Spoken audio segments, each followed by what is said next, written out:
Hello dear students. तो बच्चों, आज का जो हमारा टॉपिक है वो माइक्रोस्कोप जो है दो वर्ड से मिलके बना हुआ है, माइक्रो प्लस स्कोप।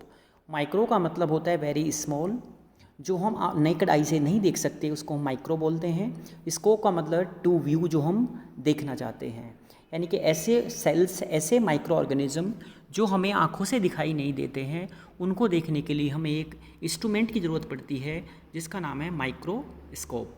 इसके बारे में हम सारी डिटेल्स आपको आज इसमें टॉपिक में बताएंगे। तो ये जो कुछ टर्म्स हैं, इन डेफिनेशंस के बारे में हम देखेंगे कि इसका प्रिंसिपल क्या है। Microscope is to get a magnified image, यानी कि जो माइक्रोस्कोप होता है वो जो हमारा ऑब्जेक्टिव है उसको मैग्नीफाइड करता है, उसको छोटे से बड़ा करके हमें दिखाता है। इन विच स्ट्रक्चर में be resolve which could be not be resolve to the help of the unaided eye. जो हमें आंखों से दिखाई नहीं देगा उस स्ट्रक्चर को माइक्रोस्कोप के द्वारा देखेंगे, उसको हम रिजोल्व करते हैं, उसको बड़ा करके हम देखते हैं। मैग्नीफिकेशन क्या होता है? मैग्नीफिकेशन का मतलब होता है एक रेशो होता है जो हमारा ऑब्जेक्ट है और जो उसको साइज के साइज़ को इंक्रीज़ करता है, जो उसका एक्चुअल साइज होता है उसको बड़ा करके हम मैग्नीफिकेशन के द्वारा हम देखते हैं। और जो उसमें जो पावर बनती है उसको बोलते हैं रिजोल्विंग पावर, यानी कि it is the ability differentiate to the close points as the separate, यानी कि जो उसमें हमें जो देखना होता है, जो ऑब्जेक्टिव है उसको बड़ा कर देता है। हमारी जो ह्यूमन की रिजोल्विंग पावर होती है आई की, वो 0.2 मिलीमीटर होती है, और जो लाइट माइक्रोस्कोप जो होता है उसकी जो है 0.25 माइक्रोमीटर उसकी पावर होती है, जिसके द्वारा हम उसको देख सकते हैं।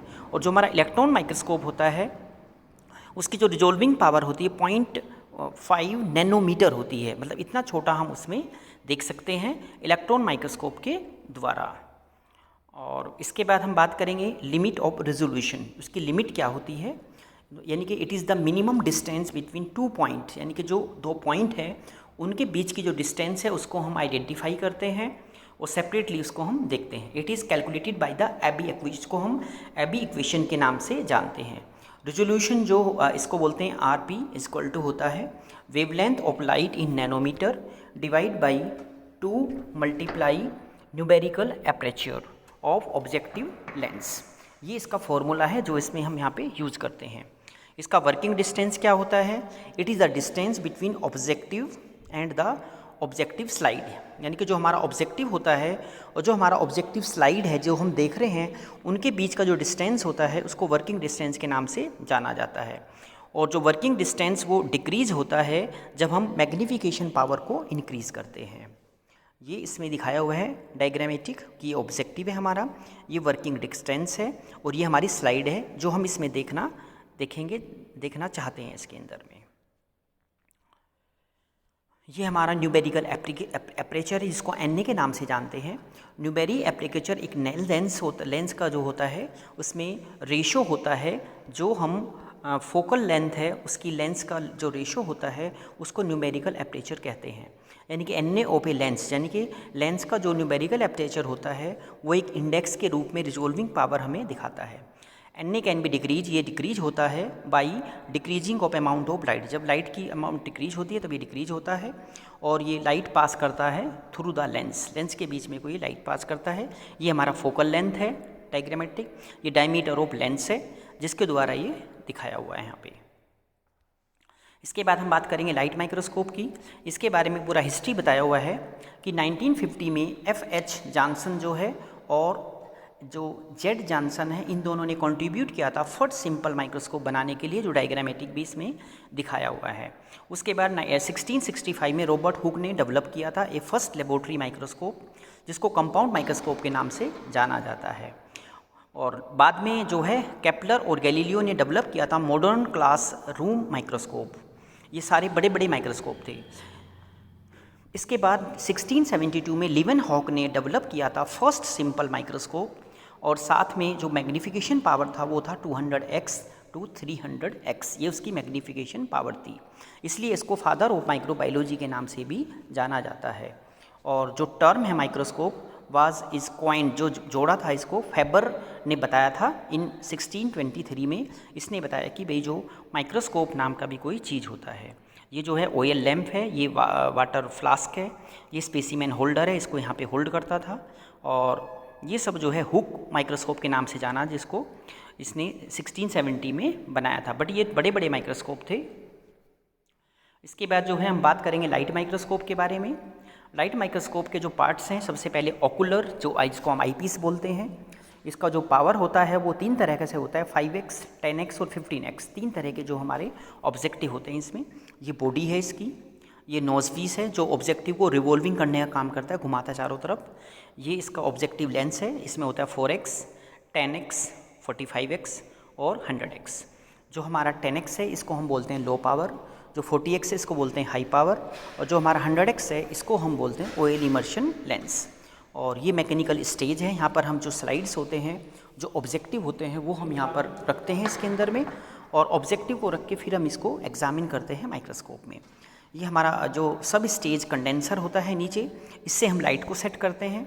उसके बाद अब इसमें एपरेचर डायग्राम कंट्रोल होता है, ये इसको कंट्रोल करता है। और बेस होता है इसका लाइट का सोर्स, यहाँ से लाइट को हम कम ज़्यादा कर सकते हैं। और फील्ड डायफ्राम लीवर होता है ये वाला। लाइट इंटेंसिटी कंट्रोल होती है, यहाँ से लाइट हम कंट्रोल करते हैं। ये इसका आर्म है जिसकी हेल्प से इसको हम पकड़ते हैं और इसको ले जाते हैं। ये कोर्स फोकस एडजस्टमेंट नॉब होती है, जिससे हम जो ऑब्जेक्टिव है उसको देखते हैं, हम ऊपर नीचे करते हैं अपने ऑब्जेक्टिव को। और फाइन है, इसके बाद फाइन एडजस्टमेंट करते हैं। और ये स्टेज एडजस्टमेंट नॉब है, जो यहाँ पे इसका स्टेज है, ये इसको एडजस्टमेंट करते हैं यहाँ पे। और सबसे नीचे इसका बेस होता है जो इसको कंट्रोल करता है। ये इसके पार्ट्स हैं लाइट माइक्रोस्कोप के। इल्यूमिनेटर जो होता है वो लाइट सोर्स होता है, स्पेसिमेन के नीचे लगा होता है और लाइट को देता है। कंडेंसर जो होता है लाइट को कंट्रोल करता है, कितना लाइट हमें चाहिए उसके बेस पे ये हमें लाइट को फोकस करता है। ऑब्जेक्टिव जो हैं वो हमारे लेंस होते हैं, डायरेक्टली जो हैं वो स्टेज के ऊपर होते हैं। और उसके द्वारा जो है हम लेंस को, जितने भी हमारे जो हमें देखना होता है वहाँ पे हमारे स्लाइड्स होती हैं, उसको हम यूज़ करते हैं। नोज पीस एक पोर्शन होता है बॉडी का जो कि ऑब्जेक्टिव को होल्ड करता है, और ऑब्जेक्टिव को जो मूव करते हैं हम इधर उधर, उनको मूव करने में हेल्प करता है।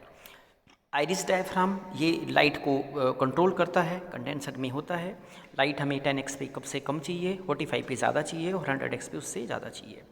बेस होता है, बेस पूरे माइक्रोस्कोप को सपोर्ट देता है। ये हॉर्स शू शेप का होता है और इसको हमारा जो माइक्रोस्कोप है उसको सपोर्ट करता है। कोर्स हमारा फोकसिंग नॉब होता है, जो कि हमें जो हमारा ऑब्जेक्टिव होता है उनको हमें नीचे लेके आना होता है, एडजस्टमेंट करना होता है, तो वहाँ पे कोर्स नॉब, फोकसिंग नॉब को यूज़ करते हैं। इसके बाद जब हमें मेन्यू छोटे बिल्कुल माइनर, हमें जब उसका फाइन चाहिए, डिटेल चाहिए हमें ऑब्जेक्टिव्स का, जो हमें उसमें देखना है सेल या माइक्रोरिज्म, उसमें फाइन कोर्सिंग नॉब का हम यूज़ करते हैं और एडजस्टमेंट करने में हेल्प करता है। बॉडी माइक्रोस्कोप की एक बॉडी होती है पूरी की पूरी, उसको हम हैंडल करने में यूज होती है। ओकुलर जो आईपीस होते हैं, अब आईपीस जो है जो हम आंखों से देखते हैं, ऊपर से एक ट्यूब होती है, उसमें ऊपर मैग्नीफिकेशन लेंस लगे होते हैं जिनको आप आईपीस बोलते हैं। नॉर्मली 10x जो विज़न होता है आईपीस है, उसको हम यहाँ पे यूज़ करते हैं। ये जो है लाइट माइक्रोस्कोप के बारे में है। इसमें प्रॉपर्टी है, लो पावर है, हाई पावर है और ऑयल इमर्शन होते हैं। तो जो हमारा मैग्नीफिकेशन होता है ऑब्जेक्टिव का, पहले ये 10x, हाई में 40 से 45x और ऑयल इमर्शन में 90 से 100x। और जो मैग्नीफिकेशन जो हमारा आईपीस होता है वो 10x, 10x और 10x। और जो टोटल मैग्नीफिकेशन पावर है 10 × 10 100 और 40 × 10 450 और 45 × 10 450, ये इसका मैग्नीफिकेशन पावर है। 90 × 10 100 और 100 टू इतना 1000, ये मैग्नीफिकेशन पावर है। यानी कि मैग्नीफिकेशन पावर इक्वल टू होता है कि जो हमारा ऑब्जेक्टिव है और जो हमारा आईपीस है, इन दोनों को मल्टीप्लाई करना होता है। और जो न्यूमेरिकल एप्लीकेशन है वो 0.25 से 0.30 और इसका हाई पावर का 0.55 से 0.65 और ऑयल इमर्शन का 1.25 से 1.4। जो हम यहाँ पे मिरर यूज़ करते हैं वो है कनकेव लो पावर में, और हाई पावर में इसमें कॉन्वेव, और यहाँ पे प्लेन मिरर का हम यूज़ करते हैं। और फोकल लेंथ जो हमारा 16 mm, 4 mm और 1.8 to 2 mm। इसके बाद हमारा जो वर्किंग डिस्टेंस होता है 4 to 8 mm, 0.7 to 0.7 mm और 0.1 mm। इसके बाद जो आइरिस डायफ्राम है वो पार्शियली क्लोज्ड होता है, इसमें ओपन होता है और इसमें फुल्ली ओपन होता है पूरा। जो पोजीशन है कंडेंसर की, लोवेस्ट, स्लाइटली रेज और फुल्ली रेज्ड, पूरा खुला होता है। मैक्सिमम रिजोल्यूशन होता है इसमें 0.9 माइक्रोमीटर, 0.35 माइक्रोमीटर और इसमें 0.18 माइक्रोमीटर। तो ये पूरा हम लाइट के बारे में, माइक्रोस्कोप की ऑब्जेक्ट के बारे में बताया है। ये सारे इसमें डायग्रामेटिक है, बेसिलाई दिख रहे हैं यहाँ पे, जो हमें कोकाई दिख रहे हैं लाइट माइक्रोस्कोप के द्वारा। ये डायग्रामेटिक जो दिखाया हुआ है, ये इसमें पैरामीशियम स्पेसीमैन है जो हम माइक्रोस्कोप में देख रहे हैं यहाँ पे। जो पैरामीशियम है वो स्पेसीमैन का नाम है यहाँ पे। ये डार्क फील्ड, मतलब एक और हमारा दूसरा नया टाइप का माइक्रोस्कोप बनाया जिसको बोलते हैं डार्क फील्ड माइक्रोस्कोप, यानी कि जो इसका फील्ड होता है जो इसमें हम देखते हैं वो डार्क होता है, अंधेरा होता है उसके अंदर में। तो ये ब्राइट फील्ड जो माइक्रोस्कोप होता है वो अडेप्ट करता है डार्क फील्ड माइक्रोस्कोप में, और उसमें एडिंग करते हैं हम स्पेशल डिस्क होती है जिसको हम कंडेंसर के नाम से जानते हैं। उसको ये स्टॉप करने का काम करता है। स्टॉप जो ब्लॉक्स होते हैं वो सारे लाइट को एंट्री करते हैं ऑब्जेक्टिव में, और पेरिफेरल जो लाइट होती है उसमें उसको रिफ्लेक्ट करता है, और रिफ्लेक्ट होने के बाद उसको हम देखते हैं। इसमें जो हमें जो ऑर्गेनिज्म देखते हैं वो एकदम हमारे ऐसे ऑर्गेनिज्म होते हैं जिनमें ऑलरेडी वहाँ पर लाइट होती है, उनको हम डार्क फील्ड माइक्रोस्कोप में देखते हैं। तो इसका यूज है, microscope is use to study spirochetes. Spirochetes जो हैं वो उनमें लाइट होती है, उनको देखने के लिए लेप्टोस्पाइरा है, उनको हम यहाँ पे यूज करते हैं। जो सिफिलिटिक डिजीज होती है उसमें ये यूज होते हैं।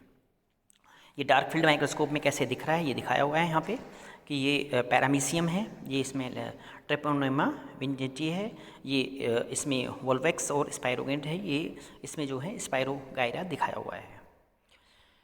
उसके बाद फेज कंट्रास्ट माइक्रोस्कोप है। फेज कंट्रास्ट माइक्रोस्कोप जो है 1935 में एफ जिनार्क ने बनाया था। इसको जिनार्क माइक्रोस्कोप के नाम से भी जाना जाता है। और ये जो फेज कंट्रास्ट माइक्रोस्कोप होता है इससे स्पेशल कंडेंसर होता है, और ऑब्जेक्टिव लेंस भी इसमें स्पेशल होते हैं। इसका यूज़ हम करते हैं, जो स्पेशली जो स्टडी हम करते हैं वो है माइक्रोबियल मोटिलिटी के लिए, यूकैरियोटिक सेल्स के लिए, और इसके अलावा शेप ऑफ लिविंग के लिए देखने के लिए, और बैक्टीरियल कंपाउंड जो हैं उनको जितने भी इंक्लूजन्स होते हैं उनको देखने के लिए हम इसका यूज़ करते हैं। ये फेज कंट्रास्ट माइक्रोस्कोप में दिखा रखा है डायग्रामेटिक। मैक्रो न्यूक्लियस है ये वाला दिखा रखा है यहाँ पे। ये पैरामीशियम का डायग्राम है, ये मैक्रो न्यूक्लियस है, और ये बैक्टीरियल स्पोर है जो देखने के लिए हम इसको यूज़ करते हैं फेज कंट्रास्ट माइक्रोस्कोप का। ये इसमें दूसरे डायग्राम्स है, ये हैं इसमें रोडोस्पाइरलियम रेबनम, और ये है इसमें जो दिखा रखा है सूडोमोनास है। ये इसमें पूरा का पूरा फेज कंट्रास्ट माइक्रोस्कोप के ये डायग्रामेटिक इसमें दिखाया हुआ है। उसके बाद फ्लोरेसेंस माइक्रोस्कोप होते हैं। फ्लोरेसेंस माइक्रोस्कोप जो है वो डेवलप किया था इसने हेडिंगर ने और कुन्स ने।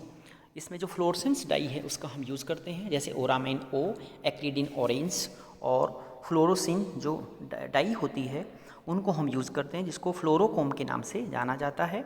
और ये एक जो है powerful mercury vapour arc lamp होता है इसके अंदर में, जो इसका लाइट सोर्स होता है, और हमें जो ऑब्जेक्टिव हैं उनको देखने में ये हेल्प करता है। फ्लोरेसेंट माइक्रोस्कोप में जो है यूजेस हैं, इसका यूज़ जो है जैसे chlorophylls, riboflavin, vitamin A, collagen, इनकी प्रॉपर्टी सबको देखने के लिए इसका यूज किया जाता है। और ये जो है इसके जो सारे के सारे जो ये पार्ट्स हैं इसमें दिखा रखा है कि ये किस टाइप का माइक्रोस्कोप होता है। इलेक्ट्रॉन माइक्रोस्कोप के बारे में बात करें। इलेक्ट्रॉन माइक्रोस्कोप को जो डिस्कवर किया था वो 1932 में नॉल और रुस्का ने इसको इन्वेंटेड किया था।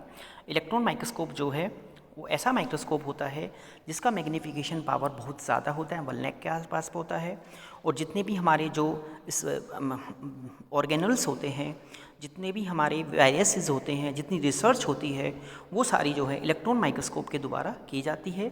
इसमें जो है इसके 2 पार्ट होते हैं, एक को हम बोलते हैं TEM का मतलब होता है ट्रांसमिशन इलेक्ट्रॉन माइक्रोस्कोप, और एक होता है SEM, SE का नाम होता है स्कैनिंग इलेक्ट्रॉन माइक्रोस्कोप। तो ये जो हमारा स्ट्रक्चर ऑफ सेल्स के लिए, वायरस के लिए, जो हमारे माइटोकॉन्ड्रिया हैं, न्यूक्लियस हैं, उनकी डिटेल्स के लिए रिसर्च करने के लिए इस माइक्रोस्कोप का यूज़ किया जाता है।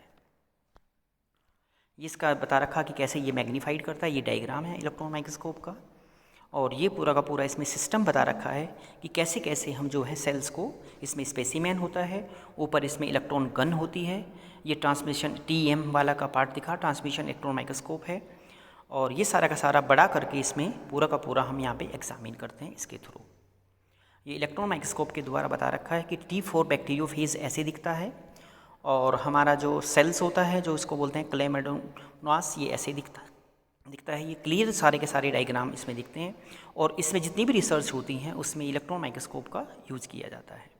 ये SEM के बारे में बता रखा है इसमें कि स्पेसिमेन जो है हमारा, ये देखो ये डायग्राम है, इसको बोलते हैं हम यहाँ पे स्टेफाइलोकोकस ओरियस। ये एकदम राउंड शेप में दिखा रखा है और ये जो है ये क्रिप्स फाइब्रा है जो इसमें दिख रहा है और 10 नैनोमीटर इनका साइज होता है। मैग्नीफिकेशन पावर इसमें इंक्रीज हो जाती है और मैग्नीफिकेशन पावर इसमें हेल्प करती है इसको देखने के लिए। ये पूरा का पूरा इसमें डायग्रामेटिक दिखा रखा है। ये पैरामीशियम का डायग्राम है इलेक्ट्रॉन माइक्रोस्कोप के द्वारा और ये SEM पूरा का पूरा इलेक्ट्रॉन माइक्रोस्कोप जो ये इसमें पूरा का पूरा दिखा रहा है SEM के बारे में। डायग्रामेटिक दिखा रखा कैसे कैसे उसमें जो इलेक्ट्रॉन गन के चलती है और जो डायग्राम है उसको देखने में यहाँ पे हेल्प करती होती है हमें। ये दिखा रखा हमारा कि जो कैरेक्टरिस्टिक है इसमें light microscope with electron microscope दोनों में डिफरेंस क्या होता है। तो यूजफुल मैग्नीफिकेशन जो इसमें मैक्सिमम होती है 2200 नैनोमीटर, इसमें होती है 1 लाख और मोर, यानी कि इसमें 10 लाख तक भी हम देख सकते हैं। 0.5 नैनोमीटर इसमें इसका वो होता है और 1 लाख से लेके 10 लाख तक इसमें बढ़ा सकते हैं इसको हम। और जो इमेज प्रोड्यूस होती है, इमेज फोकस, विजिबल लाइट जो है इसमें होती है और इलेक्ट्रॉन बीम होता है, इलेक्ट्रोमैग्नेटिक होती हैं। तो ये सब चीज़ें इसमें इमेज व्यू क्या देखते हैं, glass ocular lens, fluorescent screen होती है इसके अंदर में। स्पेसिमेन जो प्लेस करते हैं वो ग्लास स्लाइड होती है, इसमें कॉपर मेश होता है। इसमें स्पेसिमेन में भी अलाइव यस हो सकता है, इसमें नहीं हो सकता। जो स्पेसिमेन है उसको डेड होना पड़ता है। स्पेसिमेन रिक्वायर स्पेसिमेन जो होते हैं नॉट ऑलवेज, हमेशा नहीं, इसमें ज़रूरत पड़ती है। और स्पेशल जो कर्ड इमेजिन है इसमें येस और इसमें नो नहीं होता है इसके अंदर में। तो ये जो है यूजेस हैं, इनका यूज़ कहाँ करते हैं, इंपॉर्टेंट फीचर है। विजिबल लाइट सोर्स, इल्यूमिनेशन, ठीक है ना, वो सब कुछ इसमें बताया हुआ है कि जो कॉमन मल्टीपल जो इसमें माइक्रोस्कोप होता है लाइव और प्रिजर्व कर सकते हैं स्टेन स्पेसिमेंट्स को, लॉन्ग टर्म तक हम देख सकते हैं बाद में इसमें। और इसके अलावा जो हमें ये एक तरह से फेयर जो है सेलुलर डिटेल्स के बारे में बताता है। डार्क फील्ड क्या करता है, ये बेस्ट होता है ऑब्जर्विंग देखने के लिए। अनस्टेन स्पेसिमेन यानी ये कलर नहीं देना उनको, स्पेसिमेन को डायरेक्ट देखते हैं। ब्राइट फील्ड होता है उसका, ब्लैक कलर प्रोवाइड कराता है हमें उसका, ब्लैक कलर में हमें उसका जो ब्राइट स्ट्रक्चर है वो हमें दिखाई देता है। फेज कंट्रास्ट में लाइव के लिए होता है ये स्पेसिमेन के लिए, और ये ग्रे ब्लैक ग्राउंड इसमें जो होती है दिखाई देता है। अल्ट्रावोलेट यूवी रेज सोर्स होती है इनके अंदर में किसी में। इलेक्ट्रॉन माइक्रोस्कोप के बारे में हमने बता दिया, TM SEM के बारे में। तो ये इसमें जो है इनको रिक्वायर होता है रिसर्च पर्पज़ के लिए। और जितने भी हमारी जो वायरस होते हैं, जो जितने भी ऑर्गेनल्स के पार्ट्स होते हैं, सेल्स के पार्ट होते हैं, उनको देखने के लिए इसका यूज़ किया जाता है। तो बच्चों थैंक यू, जो हमने आज बताया आपको माइक्रोस्कोप के बारे में। इस स्लाइड को आप देखो और अपनी नॉलेज को इंक्रीज करो।